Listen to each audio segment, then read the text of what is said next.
माँ बाप की दुआ जिंदगी का सबसे कीमती तोहफा होती है। जिन घरों में माँ बाप की कद्र होती है वहाँ रब की रहमत बरसती है।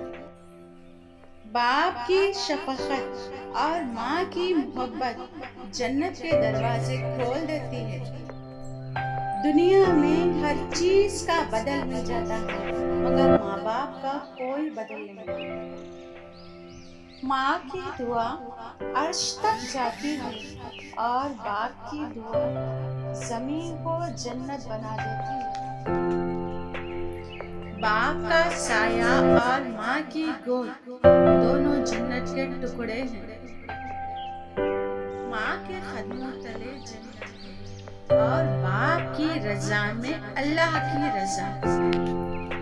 माँ बाप का दिल तोड़ने वाला कभी दुनिया में कामयाब नहीं हो सकता।